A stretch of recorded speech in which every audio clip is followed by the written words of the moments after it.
So the next topic which will be discussed today is about decentralized exchanges. As you know, in decentralized exchanges, the customers are using their own wallets, and they are responsible for wallets, because in crypto exchanges which are centralized, there's all the time, as far as it is headed like one counterparty, there is a really risk that somebody would break it. So they say that the future is for decentralized exchanges. Today, Thomas Perry, who is the next one, will be speaking about bit safety, a decentralized exchange. Let's have a look at this stage. Technology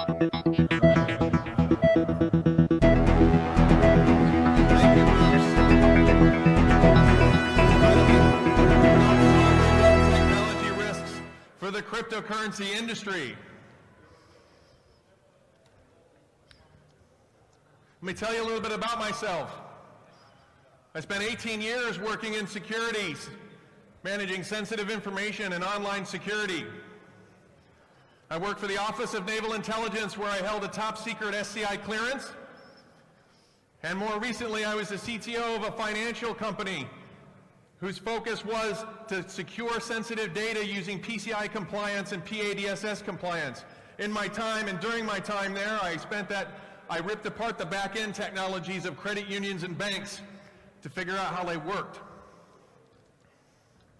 So let's just start with a level set. Let's identify web technology and what it is. I'm talking about anything that's www. That uses a web browser or a web app to communicate via HTTP messaging, which requires a web server. Can we all agree on that? All right. What are the pros of web technology? Well, it's the industry standard for developing websites, right? It's fast, it's efficient for creating websites and web apps for web development. It's taught at every major university in the world. When students come out of those universities, they know web development, they know Java, they know JavaScript. It's appropriate for non-sensitive data. That's Netflix, web streaming, news sites, Wikipedia. And almost all internet navigation is driven through web browsers and web apps. There's two edges to a sword. This is the other edge. Let's talk about the vulnerabilities. So that's the problem. Here are the facts. Out of 113,000 websites, from 72 of the most popular plugins, 37% of them have at least one vulnerable plugin. The average website uses approximately 184 plugin dependencies. And of those dependencies, the median time it takes to fix a vulnerability is over 3 years. Does anybody wonder why cryptocurrency exchanges have lost over $1 billion last year? It has nothing to do with the blockchain, it's web technology. Let's talk about browser vulnerabilities. Firefox had over 340 vulnerabilities last year alone. That's one a day. MSN, Microsoft's Edge, the replacement for Internet Explorer, their top-of-the-line browser, had twice the vulnerabilities that Internet Explorer did last year. Isn't it supposed to be less, not more? Unfortunately, it's kind of like whack-a-mole. And if you don't know what whack-a-mole is, it's a game. There's a board with holes in it, and these moles jump up out of these holes, and you hit them with a baton, and then they fall back down. And then another one pops up, and you hit that one. And then those are your hackers. They're coming up out of those holes, and you're hitting them. Well, they're getting faster and faster, and you can't keep up. Why? Because everything is reactive. The remedies are all reactive. You can't keep up. Nobody can keep up. So I'm going to read this now, because I think this is important. JP Morgan is going to spend $500 million on security this year, and they still feel challenged. That's from their general counsel. Here's another one. The exchange's management was aware of security issues prior to the breach and took measures to enhance the exchange's safety, but it still didn't work. Security solutions layered on top of a flawed foundation isn't sustainable. $500 million for security isn't sustainable. And even if it was, the exchange proved it doesn't solve the problem. First, SafetyBit is a decentralized exchange on the internet, not the web. We're not on the web. That's that big globe. We're off to the side, all on our own. It uses automated certificate management. There is no human interaction whatsoever when it comes to certificate management. No human has to be involved. The SafetyBit network handles all of it automatically. Crypt artificial intelligence, custom messaging, CASM. It is a vehicle for delivering data in a secure environment. It replaces HTTPS. It is custom built.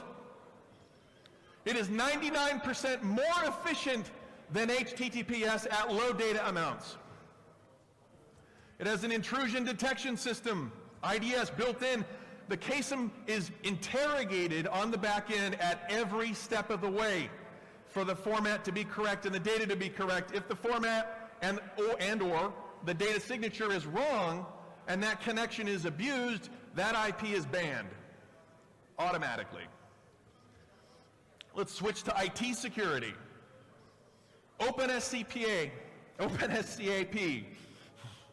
375-point lockdown. What does that mean? It means it's more secure than an unclassified system, which is a 350-point system, in a top secret government facility, like in the US. And my favorite part is the internal servers are offline. The exchange is always 100% offline. It's called non-public facing in the financial industry. Every message that goes through the clearing mechanism that's built in is done offline. It's always offline. There's never a moment where that exchange touches the internet or the web. So this is a model of the web tech, and it's a holistic view from endpoint to endpoint to show you where the vulnerabilities are. You're welcome to come talk to me about it, about this part of it. Here's how we do it. Here's how SafetyBit does it. I think that you can come talk to me about this too, but I think the takeaway here is everywhere there's a connection, you see those locks? That's a security feature built right into it. Oh yes, SafetyBit's also a master-to-master solution. You can take one down, but there's many more. So SafetyBit is a combination of security measures, secure software development, secure software applications, secure IT infrastructure, and it's decentralized. It's inaccessible to the web, where you hold and control your money. You manage your master key. I don't want it. It's yours.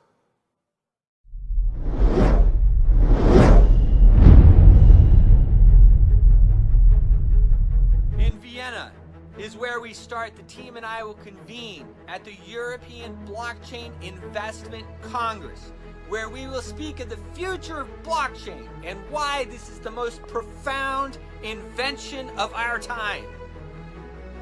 We will then descend in Las Vegas, Nevada, with a large Latin American conference.